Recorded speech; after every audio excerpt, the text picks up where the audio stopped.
Hola a todos. A nombre del Instituto para el Envejecimiento Digno, la Secretaría de Inclusión y Bienestar Social y de la Fundación Alzheimer México IAP, les damos la más cordial bienvenida al evento Alzheimer Aprende y Actúa 2020. Nuestro objetivo es llevar información veraz y actualizada a pacientes, cuidadores y familiares sobre la enfermedad de Alzheimer y otras demencias similares. Gracias a todos por su presencia. Sabemos que se conectan del interior de la República Mexicana. Ya estamos viendo allí algunos saludos de la provincia y también de diferentes partes de otros países del mundo. Nos da muchísimo gusto y les damos la bienvenida. Yo soy María Luisa Calzada Mancera, yo soy gerontóloga y soy coordinadora de trabajo social de Alzheimer México y esta tarde estaré a cargo de esta sesión. Les pedimos por favor que no intenten activar los micrófonos por respeto a la ponente. Todas las preguntas se les recibirán en el chat de Facebook y de la plataforma de Zoom. Al término de la ponencia, de estos 30 minutos que tenemos, vamos a dar 15 minutos más para preguntas y respuestas por si alguien tiene alguna inquietud o duda. Es un honor para mí presentarles en esta ocasión a la maestra Rosa Farrés. Ella nos viene a traer esta excelente ponencia acerca de los errores y verdades de la enfermedad de Alzheimer. Ella es experta en demencias. La maestra Farrés es licenciada en Educación Especial por la Universidad de las Américas y tiene especialidad en dinámica familiar, por eso es que siempre es tan cálida en la atención con estas familias que les aquejan este tipo de problemas y enfermedades. Tiene un diplomado en la enfermedad de Alzheimer por la Universidad de Salamanca y por parte del Instituto Nacional de Geriatría. Ha participado en la creación y publicación de diferentes guías y manuales de apoyo para cuidadores de personas con enfermedad de Alzheimer porque siempre le ha preocupado y siempre ha promovido que mientras más información tengamos es mejor para todos. Ella actualmente es presidenta de la Federación Mexicana de Alzheimer, que es la que nos representa a su vez por la Asociación Internacional de Alzheimer, y también es presidenta de la Asociación Mexicana de Alzheimer y enfermedades similares. Ella es promotora de voluntariado en Dementia Friends, México, y vamos a ver acerca de la presentación que ella nos trae, porque creemos que mientras más información tengamos es mejor. Hay veces que no se tiene un verdadero panorama de lo que es la enfermedad y no estamos suficientemente preparados. Si no nos interesamos por saber más al respecto, caemos en información indiscriminada. Últimamente estamos muy pegados a la web, las redes sociales, incluso hasta en memes, y es increíble que a veces se crea más en este tipo de fake news que en los expertos, ¿no? Entonces hay que ver aquí qué es verdad y qué es mentira para no caer en esa información indiscriminada. Maestra Farrés, bienvenida. Es un gusto para mí que estés aquí en Alzheimer Aprende y Actúa. Adelante, te cedemos la palabra. Pues muchas gracias Luisa por la invitación y la presentación. Muchas gracias al Patronato de Alzheimer México por la confianza y gracias a las dependencias del Gobierno de la Ciudad de México que permiten que se realicen estos eventos, porque efectivamente lo que buscamos, lo que necesitamos es llegar a la mayor cantidad de gente. Porque es importante saber qué ideas son erróneas y qué ideas son verdaderas en relación o alrededor de las demencias. Yo creo que una de las barreras más grandes que tenemos en nuestro país y en otros países, pero bueno, vamos a hablar de México, es el estigma que hay alrededor de esta enfermedad. El estigma no nos permite tratar y cuidar y atender a las personas que padecen demencia de la manera correcta, ni con la dignidad necesaria, ni pues ni verlas, o sea, porque lo que el estigma hace es etiquetarlas y entonces las margina y las esconde. Entonces, por eso es importante tener información veraz, entender bien de qué se trata la demencia, qué es la demencia y qué es todo lo que sí se puede hacer. Es mucho más lo que se puede hacer que lo que no se puede hacer. Si me pasan la primera, por favor. Ok. Bueno, el primer error es el más común, es pensar que la pérdida de memoria es parte natural del envejecimiento. Por alguna razón suponemos que por ser viejos tenemos problemas de memoria y las cosas se nos olvidan. La realidad es que conforme vamos envejeciendo, pues sí, a lo mejor la calidad de la memoria disminuye y eso significa que a lo mejor somos un poquito más lentos para recordar cosas o de pronto se nos escapa la información, pero la recuperamos. Por otro lado, pues hay dos tipos de memoria por lo menos y cada una de estas está a su vez subdividida y hay distintos puntos de las memorias donde se pueden presentar dificultades. La memoria además se puede ver afectada por distintas razones, como puede ser la depresión, una mala alimentación, porque al alimentarnos mal, los requerimientos nutritivos de nuestro cuerpo están alterados y provocan problemas de memoria. Por supuesto, el estrés, la ansiedad. De pronto acusamos o nos quejamos de problemas de memoria y la realidad es que eso fue un problema de atención. Por ejemplo, la clásica de dónde dejé las llaves. No, a lo mejor no es que se me haya olvidado dónde dejé las llaves, sino que no puse atención en dónde las puse, que es distinto. Perdón. Cuando los problemas de memoria alteran la vida cotidiana, ahí sí, sí hay que buscar a un médico. Cuando olvido, por ejemplo, que empecé a cocinar el arroz y se me quema la estufa, cuando olvido que dejé abierta la llave del lavabo en el baño y se empieza a desparramar el agua, cuando olvido hacer las actividades que suelo hacer cada día y me empiezan a generar problemas, entonces sí, hay que poner atención y buscar al médico. La que sigue, por favor.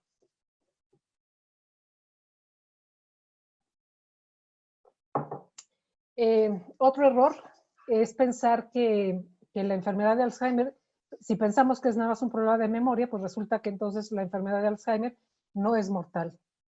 Y la realidad es que la enfermedad de Alzheimer, para empezar, sí es una enfermedad que es crónica, que es degenerativa, pues termina en muerte. Entonces, la enfermedad de Alzheimer es mortal, la enfermedad de Alzheimer no tiene sobrevivientes. La enfermedad de Alzheimer, en última instancia, es una forma mortal de demencias. Hay muchos tipos de demencias y hay algunas que terminan con el fallecimiento. Bueno, en México no tenemos números, pero en Estados Unidos, hoy por hoy, es la sexta causa de muerte y 1 de cada 3 personas mayores muere por algún tipo de demencia. Y la demencia mata más personas que el cáncer de mama y la próstata juntos. Entonces, como verán, la enfermedad de Alzheimer sí es mortal. La que sigue, por favor. El tercer error es pensar que solo las personas mayores desarrollan Alzheimer o alguna demencia. Esto viene mucho porque cuando no tenemos información, cuando no sabemos cuántas demencias hay y por qué se dan las demencias, pensamos que nada más la gente vieja, a la gente vieja le da Alzheimer. Y la realidad es que la demencia puede puede afectar a personas entre los 30, 40, 50 años, dependiendo, por un lado, del tipo de demencia, o si pensamos en el Alzheimer, hay enfermedades de Alzheimer que se presentan de manera más temprana, son raras, pero sí hay casos de entre 30 años, 30, 33 años. Yo recuerdo haber leído el caso de una mujer en Australia, una mujer que empezó a desarrollar demencia cuando empezó su embarazo. Al final del embarazo, porque además son mucho más agresivas, ya no pudo reconocer a su bebé. Entonces, sí se puede presentar en gente más joven. Además, cada vez está más relacionado con factores del entorno, no es algo que necesariamente yo traiga en mi cuerpo, sino que está relacionado con factores ambientales. Solo entre el 1 y el 2% son causadas por la genética, ¿no? Eso quiere decir que es una enfermedad que se transmite de generación en generación y la presentación es cada vez más joven. Pero el demás, el 98% son lo que llamamos casos esporádicos. No quiere decir que si mi papá o mi mamá tuvieron demencia, yo la vaya a tener forzosamente. pero es un factor de riesgo más para mí, ¿no? Para mi sorpresa, hace relativamente poco encontré datos que hay un tipo de Alzheimer, le llaman Alzheimer infantil, conocido como el síndrome de San Filipo y la enfermedad de Niemann-Pick, que es una enfermedad neurodegenerativa, eh, hablando pues histológicamente, y eso tiene características muy parecidas al Alzheimer, pero se presenta en niños. La de San Filipo, por ejemplo, el niño nace bien, empieza su desarrollo bien, normal, y alrededor de los 4 años inicia el proceso neurodegenerativo. Suelen ser chicos que no llegan a la adolescencia, por ejemplo, ¿no? Y además recordar que no solamente existe la demencia tipo Alzheimer. Hay quienes describen 99 tipos de demencias, hay quienes describen más, hay quienes describen menos, pero el Alzheimer no es la única demencia. Entonces, pues la demencia no es una enfermedad de mayores. De hecho, en el mayor lo normal es estar sano. La que sigue, por favor. El cuarto error también es pensar que la pérdida de memoria es el único síntoma en la enfermedad de Alzheimer. Es curioso cómo de repente escuchamos en reuniones sociales cuando alguien tiene de pronto algún olvido, alguna cosa, piensa que ya le está dando Alzheimer o porque se le olvidó hacer alguna tarea o cosas así, y por ese olvido lo dicen entre, pues como broma o no sé muy bien por qué, que ya les está dando Alzheimer. Pero la realidad es que si sabemos que la demencia tipo Alzheimer y otras demencias son enfermedades del cerebro, y el cerebro nos sirve para pensar, para procesar nuestras emociones, para percibir el entorno, para manejar nuestras conductas, contiene nuestras habilidades tanto motoras, tanto las gruesas como las finas. Es el depósito de nuestra personalidad a través del cerebro, y lo que sucede en el cerebro es lo que nos relaciona con el entorno. Resulta pues que la enfermedad de Alzheimer no es solamente un problema de memoria, es un problema, es una enfermedad que abarca todas las áreas de la persona. La que sigue, por favor. El quinto error es pensar que la enfermedad de Alzheimer puede curarse. Y esto viene a cuento porque sí hemos sabido, sí hemos escuchado gente que vende productos mágicos, ¿no? Que curan el Alzheimer, que venden dietas que van a curar el Alzheimer. No hablan de prevenir, hablan de curar. Gente que vende vacunas o inyecciones que sirven para curar el Alzheimer. Es importante tener muy claro que actualmente no existe cura para la enfermedad de Alzheimer ni para la mayoría de las demencias. Y esto, por un lado, es porque no se sabe cómo se puede detener el progreso o revertir los efectos. Al día de hoy hay zonas del cerebro que a lo mejor producen neuronas nuevas, pero lo que todavía no han podido hacer es evitar que se desencadene el proceso neurodegenerativo, ni que se recuperen las células ya perdidas, ya muertas, ¿no? La enfermedad de Alzheimer es una de las enfermedades más investigadas en el mundo. Hay muchos fármacos que están en fase de desarrollo, pero son los menos. Ninguno hasta ahora, ninguno hasta ahora es curativo, y los poquitos que hay, pues ayudan a ir conteniendo el avance de la enfermedad. Sin embargo, bueno, como decía una mujer acerca de los protocolos de investigación, porque entraba a todos los protocolos que podía entrar, entraba, decía que cada una de estas investigaciones pues significaba una esperanza, si no ya para ella, sí para sus hijos o tal vez para sus nietos, ¿no? Por eso la importancia, o sea, sigue siendo muy importante la investigación. Por otro lado, la atención a la demencia no es solo un asunto médico, ya no es solo un asunto médico, el cuidado y la atención resulta que es multidisciplinario, incluyendo a la familia. La familia es una parte fundamental en la atención y en el cuidado. El entorno también se ha convertido en un aliado muy importante para el manejo de de los trastornos de conducta, por ejemplo, ya que si bien no lo podemos curar, pues sí podemos darle a la persona calidad de vida, entendiendo esto como el cuidado o la atención que nosotros mismos quisiéramos en caso de ser nosotros los pacientes, ¿no? Entonces hay que tener muy claro eso. La enfermedad de Alzheimer y la mayoría de las demencias no se pueden curar, pero podemos darle a la persona calidad de vida y además la persona sigue siendo persona a pesar de la enfermedad, ¿no? La que sigue, por favor.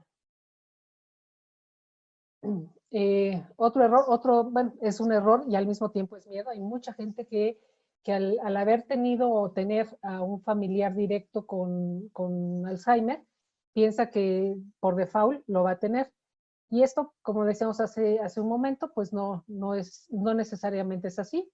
Si uno de tus padres tuvo Alzheimer, la probabilidad de desarrollar demencia solo es ligeramente mayor a la de alguien sin este antecedente. Sin embargo, sí suma a tus factores de riesgo, ¿no? Que eso es importante tenerlo en cuenta. Existe una variante de la enfermedad que sí se debe a la mutación de un gen y en estos casos la probabilidad de heredar la enfermedad aumenta al 50%. Estos son los casos que damos hace un momento, familiares, que son raros, pero existe, ¿no? Recientemente, en junio del 2020, se han descrito 12 factores de riesgo importantes para desarrollar una demencia. Estos salieron en la revista The Lancet, están actualizados, entonces hay que tener, de estos factores de riesgo que vamos a revisar en la siguiente, en esta, ahora, a eso hay que sumarle si tuvimos el antecedente de un familiar y la edad, ¿no? Entonces, de las cosas que van sumando es un bajo nivel educativo y esto pues no es por otra cosa, sino que al no tener una educación continua, formal, lo que sucede es que la red neurológica pues no se desarrolla tanto, ¿no? Un factor protector es que nuestras neuronas vayan formando la mayor cantidad de sinapsis posible. Entonces, el desarrollo de la demencia pues se tardará más porque tendremos un factor neurológico que nos está protegiendo. Ahora se sabe, por ejemplo, que la pérdida auditiva, que es una situación que vemos cada vez más seguido en la gente mayor, la pérdida auditiva también es un factor de riesgo para desarrollar demencia, porque lo que nos va a hacer, la pérdida auditiva lo que hace es que nos va aislando, ¿no? De la parte social. Los traumas craneales, por ejemplo, en el caso de los boxeadores, de los jugadores de fútbol americano, por los golpes que se dan en la cabeza y que afectan obviamente al cerebro, la hipertensión, fumar es un factor de riesgo importante, la depresión es un factor de riesgo, pero también puede ser consecuencia de la demencia. Entonces este punto es súper importante tener muy presente que en atenderlo a la brevedad, ¿no? El aislamiento social, la inactividad física, la contaminación por todas las toxinas que respiramos, la diabetes, el alcohol y la obesidad. Como pueden ver, la mayoría de estos factores están en nuestras manos. Nosotros podemos controlarlos y manejarlos. Eso es bien importante, asumir y hacernos responsables de aquello que nosotros sí podamos hacer. Habrá otros, pues, que ni modo, le toca a los gobiernos, ¿no? Pero hay muchos de estos que nosotros sí podemos controlar y hacer algo por mejorar nuestra salud para evitar lo posible o retardar lo más posible la aparición de una demencia. La que sigue, por favor. Un séptimo error es pensar que la enfermedad de Alzheimer es diferente a la demencia y de la demencia senil. Esto viene al caso porque muy frecuentemente, desafortunadamente, hay gente a la que el médico le dice que no se preocupe porque su familiar no tiene Alzheimer, solamente tiene demencia senil. Y la realidad es que pues no son diferentes. La enfermedad de Alzheimer es una de las muchas enfermedades que causan demencia la más común, eso sí, de 100 personas con demencia, 70 van a tener Alzheimer. Pero el problema es ese, es tener demencia, ¿no? Es importante saber qué tipo de demencia es la que se presenta por pues por el curso que va a tener la neurodegeneración, eh, por el tipo de medicamentos que se necesiten, en fin, para el control de la enfermedad. Pero al final de cuentas, la demencia es una enfermedad neurodegenerativa, ¿no? Todas las demencias o lo que es la enfermedad, la demencia como enfermedad, alude a un conjunto de enfermedades que dañan al cerebro, ocasionando pérdida de las funciones cognitivas, entre otras cosas, ya vimos. Al final de cuentas, daña todas las áreas del cerebro. Y la demencia, por lo tanto, es una de las enfermedades que incapacitan más a las personas mayores. Como decía Luisa al principio, el término demencia senil es una forma era una forma de referirse a estas enfermedades. Sin embargo, cuando nos dicen que nuestro familiar tiene demencia senil, no nos están diciendo nada.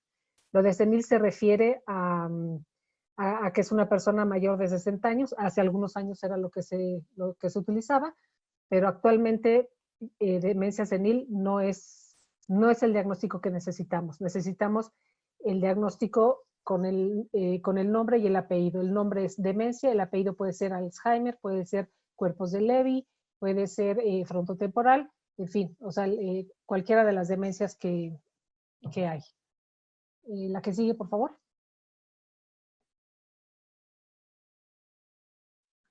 Este es una manera de representar cómo se ven las demencias. Digamos que el paraguas es la demencia y los distintos gajos del paraguas son las distintas, algunas de las demencias que tenemos, ¿no? El Alzheimer es la principal, la vascular es la que seguiría en importancia en México, particularmente la enfermedad de Alzheimer y la vascular son las más frecuentes, junto con la mixta. La mixta pues es muy complicada porque tiene factores vasculares y además el Alzheimer, ¿no?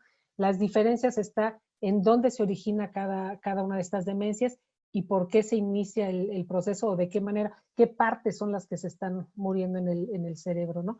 La frontotemporal, por ejemplo, inicia en el área frontal del cerebro, el Alzheimer a la altura del hipocampo, la de Huntington, por ejemplo, la parkinsoniana son productos, son parte de una enfermedad descrita por sí misma, pero el chiste es saber que si nuestro familiar tiene demencia, o sea, la enfermedad es demencia, pero hay que buscar cuál es el apellido de esta demencia.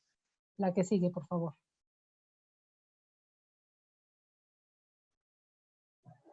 Un octavo error, pues, es que hay una prueba para diagnosticar el Alzheimer. La realidad es que aún no existe una prueba específica para diagnosticar la enfermedad, como sí es posible hacerlo, por ejemplo, con la diabetes.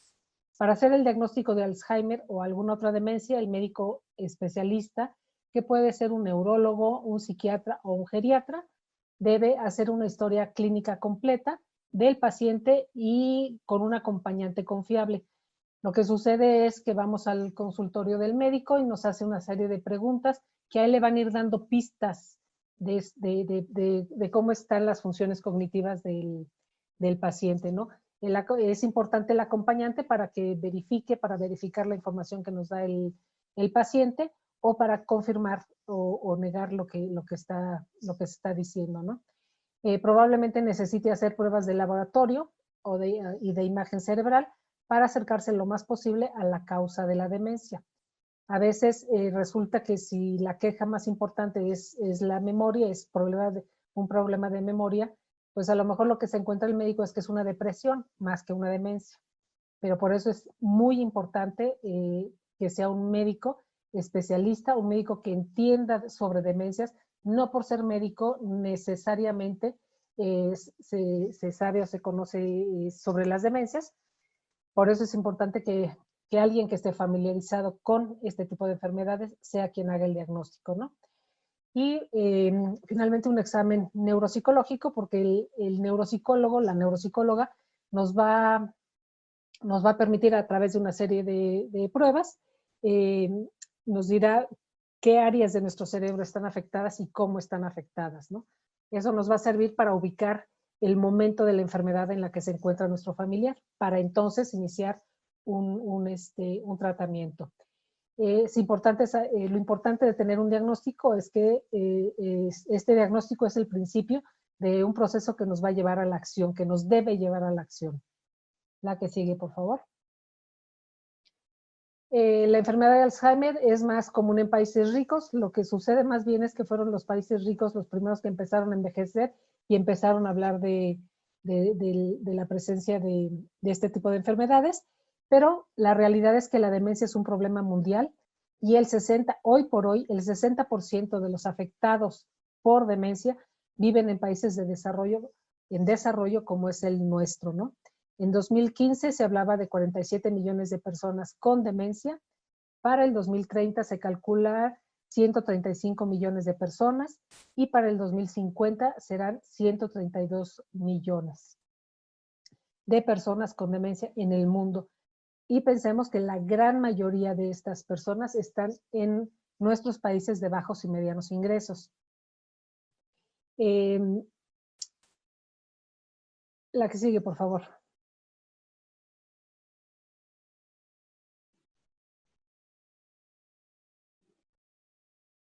Este es un mapa del 2015, es un mapa que presenta la Alzheimer Disease International.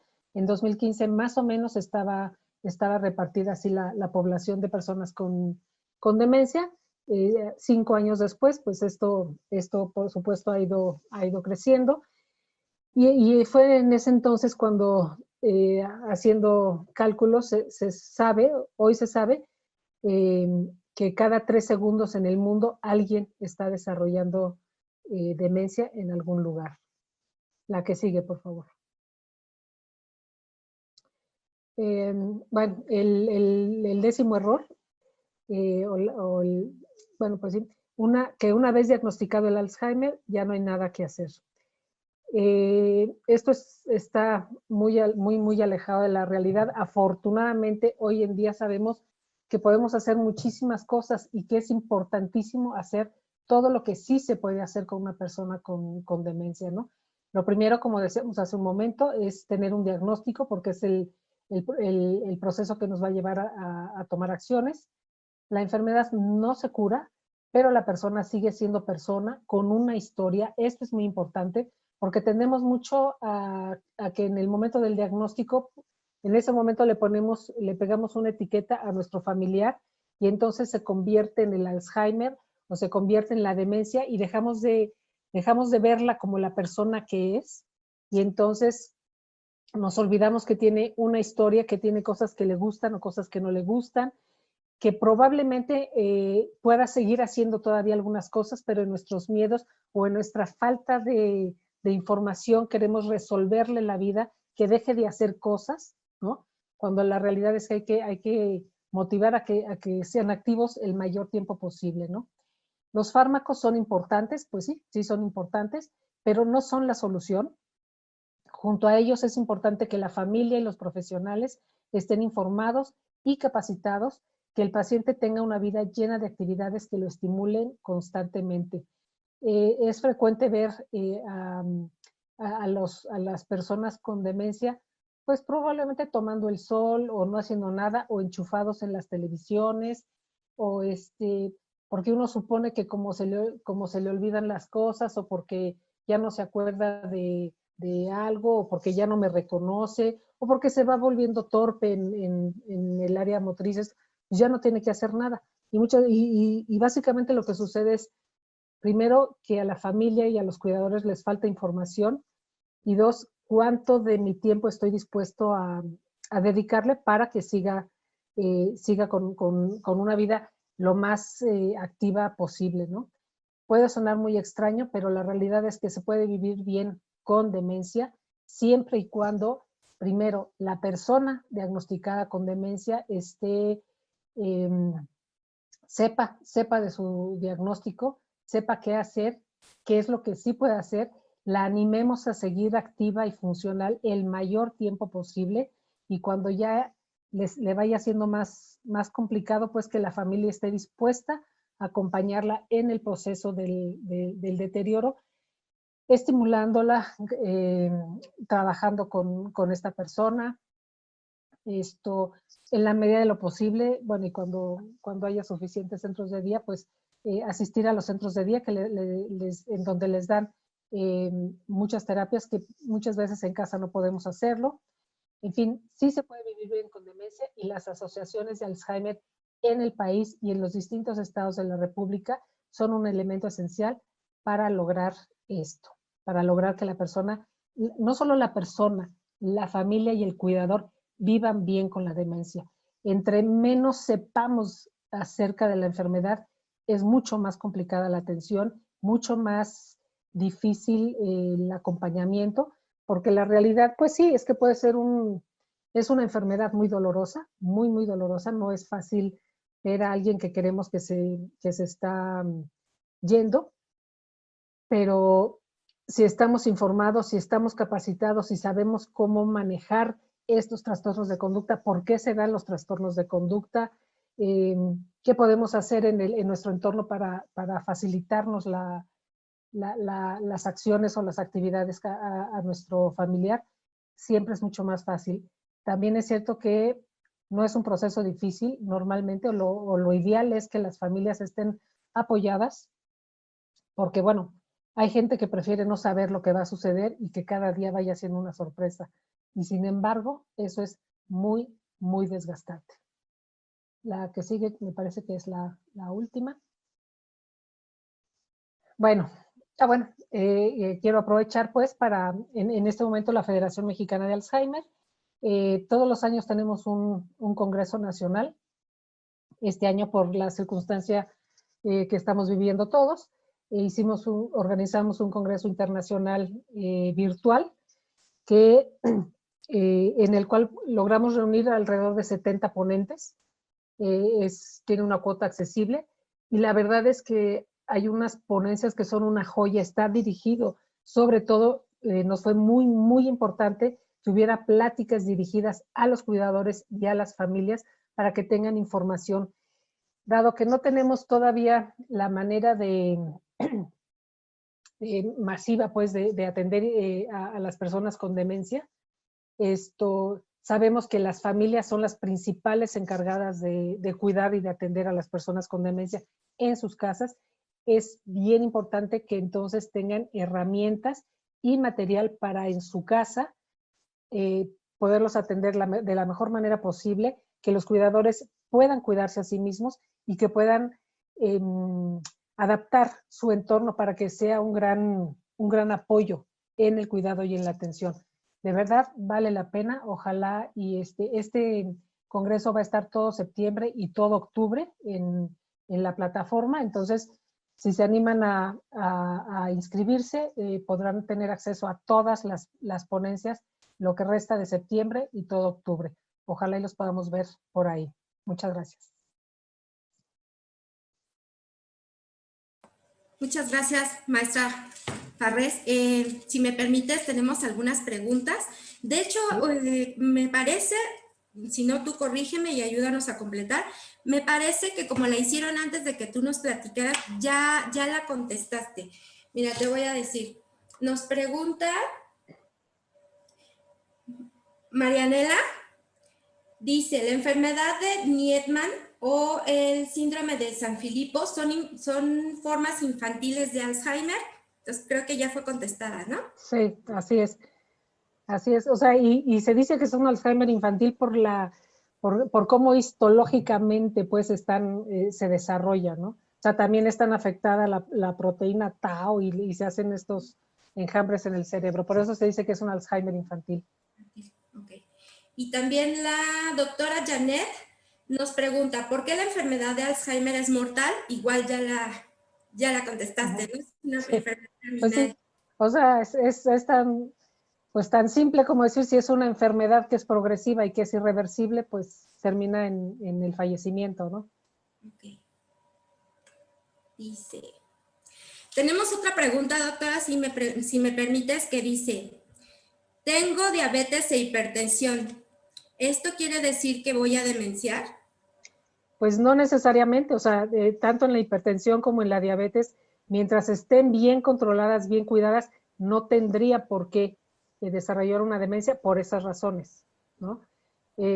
Ciertamente, pues siguen siendo factores de riesgo, ¿no? O sea, lo que va sucediendo es que vamos reuniendo, vamos sumando factores de riesgo, pero una de las cosas que tiene el Alzheimer es que no tiene palabra de honor.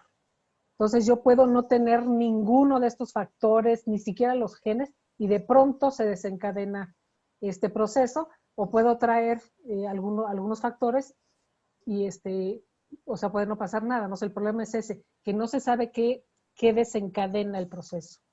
Entonces, que se cuide bien la diabetes, que la controle, y lo mismo con la hipertensión. Esa es la tarea de la persona, ¿no? Esta es otra pregunta que creo que ya fue contestada con lo que nos dijiste, pero bueno, vamos a ver cómo la complementamos, que dice, si me hago una prueba genética, ¿puedo saber si tengo posibilidad de heredarla? Pues sí hay pruebas genéticas, lo que no estoy muy segura, y se lo digo porque es por experiencia personal, o sea, no estoy muy segura que le den el resultado por ahora aquí en México.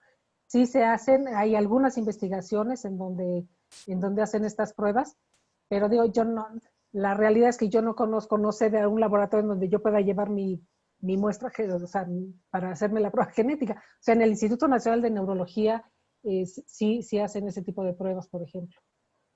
Y bueno, de lo último que sabíamos era que no te garantizaba que aunque tuvieras como cierta Esa, información la fueras a desarrollar, ¿no?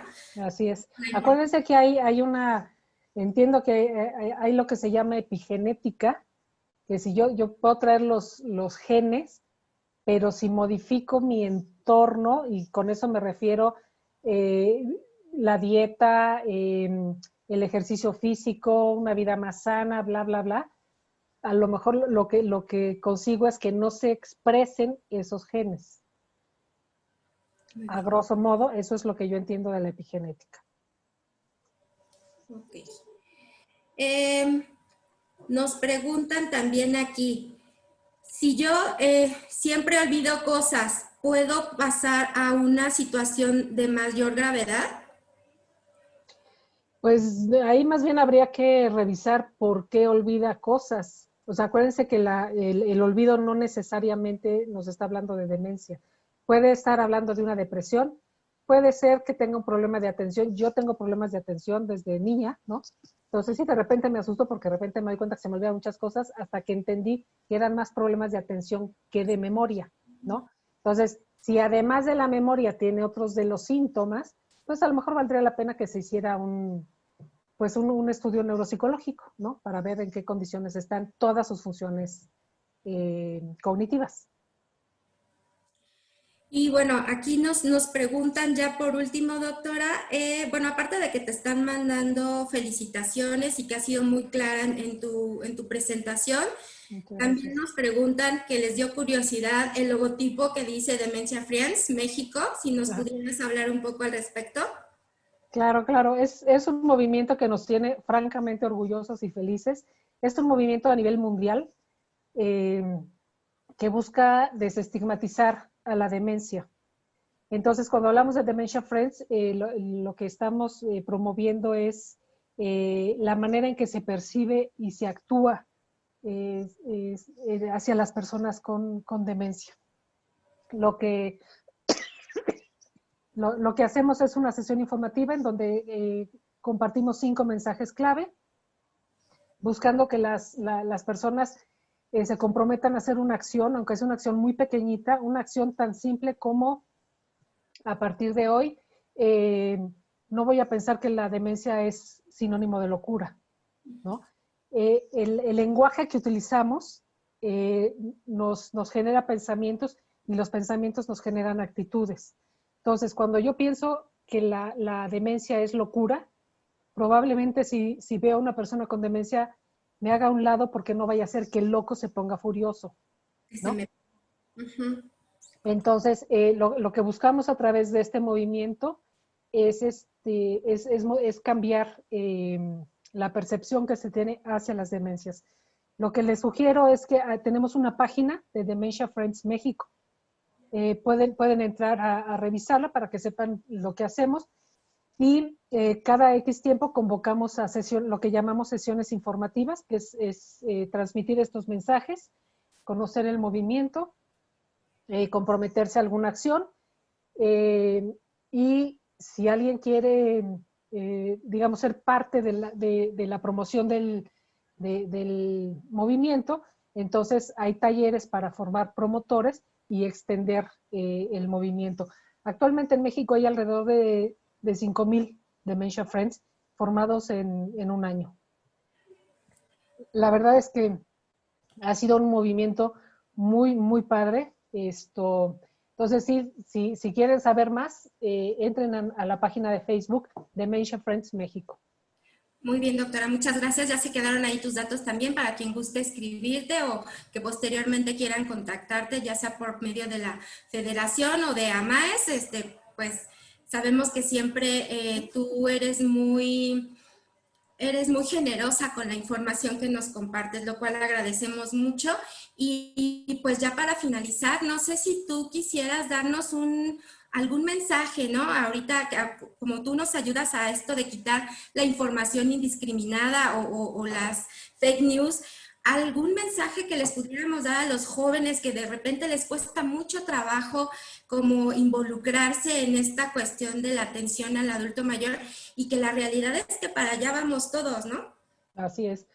Yo creo que, o sea, una de las cosas en todo este tiempo que, pues de alguna o de otra manera he ido entendiendo, es que cada uno vamos construyendo nuestra vejez, pues desde siempre, ¿no?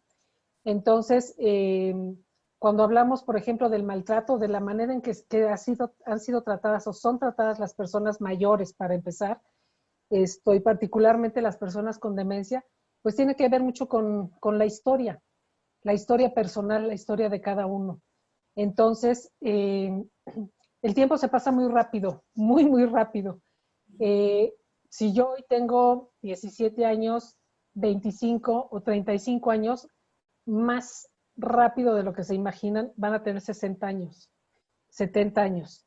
Entonces, en la medida en que querramos tener una vejez activa, una buena vejez, y que si desarrollamos alguna enfermedad de este tipo, querramos ser cuidados de manera amorosa, de manera adecuada, pues tenemos que construir desde hoy. Cada día construimos nuestra vejez. O sea, ese asunto de vive el hoy y no te preocupes del mañana, a mí la verdad es que me parece una tomada de pelo, ¿no? O sea, hay que cuidar cómo vivimos hoy para entonces vivir mejor el día de mañana, ¿no? Porque de que llega.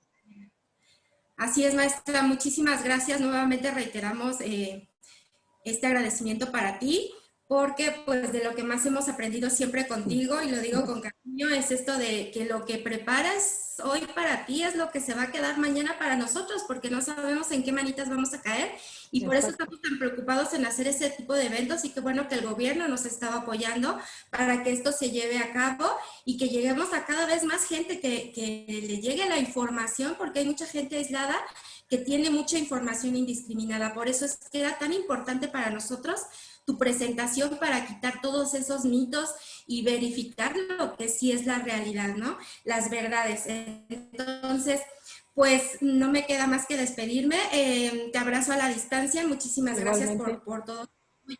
Agradezco a todos los que se han conectado del interior de la República y fuera de México también. Nos da muchísimo gusto. Algo que pensábamos que iba a ser un evento nacional se nos está volviendo internacional, lo cual nos da muchísimo gusto. También les invitamos a que sigan en la plataforma de Alzheimer Aprende y Actúa. Píquenle a todos los colorcitos, se va encendiendo, cada vez se va complementando más este cerebro. Conviden la información, háganlo viral. Lo importante es que en este marco de la conmemoración del Día Mundial del Alzheimer, lleguemos a todos los rincones para sensibilizar a la mayor gente posible. Entonces los invito a que sigan conectados. Vamos a a consultar la página, no nos dejen, nos vemos en la que sigue porque seguimos con más ponencias y sorpresas para ustedes. Nos vemos al punto de las 5 con un tema también importante que dice, ¿puede una persona con Alzheimer tomar decisiones? Híjole, esto es algo bien difícil. Entonces, ahí lo veremos en la siguiente ponencia a cargo del doctor Torres. Muchísimas gracias a todos, hasta la vista y aquí seguimos. Adiós. Gracias, gracias. Un beso. Igual, chao. Suerte. Gracias.